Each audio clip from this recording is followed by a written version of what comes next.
Tá acabando a água. Mas a disposição não.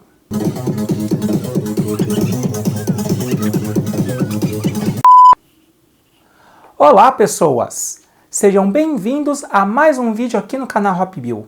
E hoje vamos... Eu tô saudando a mandioca. Eu tô saudando a mandioca. Nós estamos comungando a mandioca com o milho. Nós estamos comungando a mandioca com o milho. Bem, um dia desses, eu e a Simone, nós estávamos fazendo um pão, uma receita nova, que ia polvilho doce. E aí, se vocês olharem no mercado, vocês vão reparar que nós temos dois tipos de polvilho. O polvilho doce e o polvilho azedo. Então, aí que surgiu uma dúvida. Por que será que o polvilho azedo tem esse nome? Bem, a pergunta parece ser bem simples, mas na verdade ela vai mostrar vários detalhes sobre uma planta que bem que poderia ser o símbolo do Brasil, pois está na nossa cultura há muitos anos. A mandioca é uma planta da família das euforbiáceas. Essa família, ela é super resistente a lugares e solos secos e quentes, tanto que ela é bem cultivada na região nordeste do Brasil. Os primeiros registros de cultivo dessa planta são datados de 8.000 anos atrás. Primeiramente, ela era cultivada pelos indígenas. A gente vai ver mais para frente que eles têm vários usos para essa planta. A parte mais consumida da planta é a raiz. Isso porque ela é caracterizada por um acúmulo imenso, gigantesco de amido. O amido é a principal reserva de açúcares das plantas. Elas utilizam esses açúcares como combustível das suas células, fornecendo assim energia para suas reações químicas. Não é à toa que a mandioca ela é uma fonte riquíssima de carboidratos para nós e por isso uma fonte quase inesgotável de calorias. É inegável que o grande destaque da planta seja a raiz dela, porque ela pode ser utilizada de várias formas. Polvilho, tapioca, farinha. Você pode consumir ela cozida ou ainda frita, mas nunca crua, por conta de um veneno chamado cianeto. Guardem essa informação. Mas não é só de carboidrato que vive o brasileiro, não é verdade? Em alguns festejos do norte e nordeste do Brasil, há um prato típico chamado maniçoba. Ele é feito de cozidos de carne e vegetais com folhas de mandioca.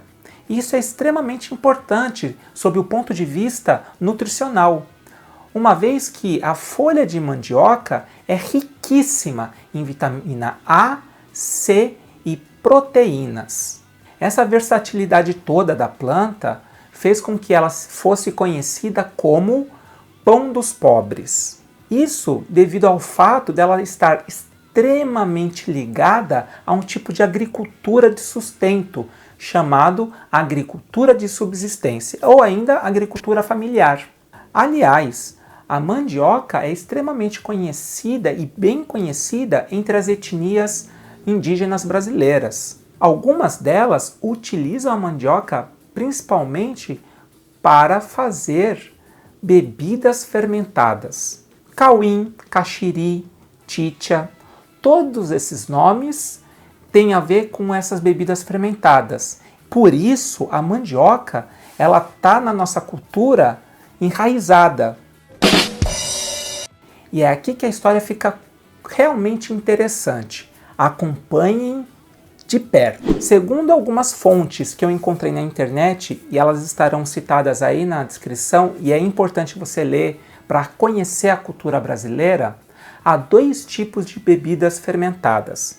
Cauins com alto teor de álcool, que eram utilizados principalmente para cerimoniais, ritos, festividades como casamento, funerais, dança, preparo para a guerra e também para o xamã encontrar os mortos, e aquele cauim com baixo teor alcoólico, mas que era fonte importantíssima de calorias, vitaminas e micro-organismos. Micro-organismos, Igor? De onde vinham esses micro-organismos? Teor alcoólico? Como a fermentação produz álcool? E o que isso tudo tem a ver com polvilho azedo, Igor? Calma, jovem aprendiz. Chegaremos lá. Mas antes, vamos ver como esse cauim era feito. Bem, a produção do cauim, que é a bebida fermentada produzida pelos indígenas brasileiros, começa com o cozimento da mandioca. Em algumas etnias indígenas brasileiras, há o costume entre as mulheres de pegar parte desse material cozido, mastigar bem e devolver o mastigado na fervura. Faz todo sentido biológico, como eu vou explicar para vocês. Além disso, isso já é utilizado em outras culturas, tá ok? Há registros de um tipo especial de saquê chamado Kuchikami saquê, que é feito da mesma forma. Há o cozimento do arroz, mulheres sacerdotisas mastigam esse arroz cozido e esse material mastigado é utilizado para fermentar tonéis gigantescos de arroz cozido. É bem retratado no anime chamado Kimi no Na wa. Esse material cozido e fermentado é reservado e fica fermentando de 1 até 5 dias. A utilização da saliva humana para a fermentação de amidos, de arroz ou de mandioca faz todo sentido biológico, uma vez que a saliva humana contém uma enzima chamada amilase salivar, que é responsável pela quebra do amido presente tanto no arroz quanto na mandioca. Essa quebra do amido vai disponibilizar glicose para justamente os micróbios presentes na saliva utilizarem essa glicose, quebrando ela, produzindo assim álcool e gás carbônico. Mas não é toda a fermentação que produz álcool e gás carbônico. Outras fermentações, outros tipos de micro-organismos produzem outros materiais com a fermentação. Mas Igor, você falou de fermentação para lá, fermentação para cá, produção de álcool, produção de outras coisas, mas o que é exatamente fermentação? Fermentação é uma reação química, ok? Ela vai produzir principalmente energia para que as células de micro-organismos consigam produzir as outras reações que sustentem a vida daquele ser. O combustível para essa fermentação é justamente os açúcares do amido. Dessa forma, o amido é como se fosse o combustível que vai sustentar todas as reações químicas daquela célula. Porém, a fermentação produz outras moléculas. Por exemplo, álcool e CO2. Além disso, há outros tipos de fermentação que vão produzir ácidos, principalmente ácido lático. Essa que produz ácido lático é chamada de fermentação lática. A que produz álcool é chamada de fermentação alcoólica. Geralmente, bactérias e fungos escolhem apenas uma via de fermentação. Ou eles vão fazer fermentação, quebrar a glicose e produzir álcool e CO2, ou então eles vão quebrar a glicose e produzir ácido lático, ácido acético ou outro tipo de ácido. Porém, alguns micro-organismos, principalmente do gênero Lactobacillus, e eu tenho certeza que você conhece um leite fermentado que possui lactobacilos vivos, que preferem fazer as duas vias. Ou seja, ela produz álcool e CO2 e também ácido lático. A fermentação de bebidas ocorre principalmente em fases. E são nas fases iniciais que há a maior produção de ácidos, certo? Por isso, cauins com baixo teor alcoólico são aqueles que sofrem menos fermentação ou têm períodos mais curtos de fermentação. Por isso, aquele cauim utilizado pelos indígenas no dia a dia, com alto teor calórico e baixo teor alcoólico e como fonte de micro-organismos e vitaminas, são aqueles que ficam menos tempo fermentando. Aqueles utilizados pelos xamãs para encontrar os mortos são aqueles que são fermentados por mais tempo e por isso possuem mais álcool, uma vez que são nas fases intermediárias e finais que é produzido mais álcoois. E só para deixar claro, tá? O sabor azedo, principalmente, é característico de substâncias ácidas, não é verdade? Guarde essa informação. Esse processo faz com que haja a degradação ou a quebra desse cianeto, fazendo com que a toxicidade da raiz e da bebida fique menor.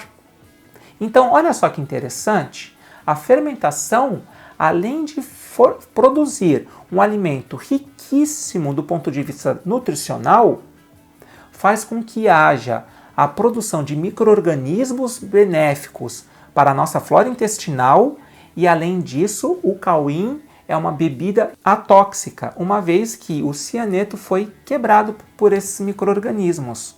Mas Igor, você explicou da mandioca, do cauim, da tapioca, da farinha, da maniçoba, da cultura brasileira, mas a diferença entre o polvilho azedo e do polvilho doce, nada.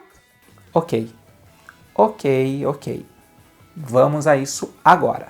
O polvilho nada mais é do que o amido da mandioca. A separação desse amido dos outros materiais componentes da raiz se inicia com o descascamento das raízes e a sua lavagem. Após isso, essas raízes são processadas, moídas e lavadas novamente. Essa água que sai da lavagem da mandioca moída, ela é esbranquiçada por conta de um pó que está em suspensão. Esse líquido esbranquiçado é posto em reserva para que o pó decante, precipite. A água é retirada e o que sobra é uma gelatina que vai ser posta ao sol. Uma vez seco, essa gelatina apresenta-se agora em forma de pó, de polvilho, o polvilho doce. Esse pó nada mais é do que o amido da mandioca. Uma vez que você tem o líquido esbranquiçado, você pode tomar outro caminho, que é o quê? Deixá-lo por 30 dias fermentando. Ai, mas alguém cospe lá, Igor? Não, ninguém precisa cuspir. Na verdade, a própria mandioca, as raízes, possuem os seus micro-organismos, que serão responsáveis pela fermentação daquele amido. 30 dias é o tempo suficiente para o amido ser quebrado por essas bactérias e fungos e a glicose ser quebrada em álcool, CO2 e ácido principalmente. Uma vez que a principal bactéria que está ali são bactérias do gênero Lactobacillus. Esse material fermentado é separado da água e é posto para secagem. O resultado é o polvilho, que agora tem um gosto diferente, um gosto azedo. E essa é a principal diferença entre o polvilho doce, sem fermentação, e o polvilho azedo, com 30 dias de fermentação. Nossa, quanta coisa que nós vimos hoje, não é verdade? Espero que vocês tenham gostado. Se esse for o caso, por favor, dê o seu like e compartilhe esse vídeo. Para mais conteúdos, se inscreva no canal e ative as notificações. Se você quiser saber ainda mais, por favor, siga-nos nas outras redes sociais. O vídeo fica por aqui. Um forte abraço e até o próximo. Tchau!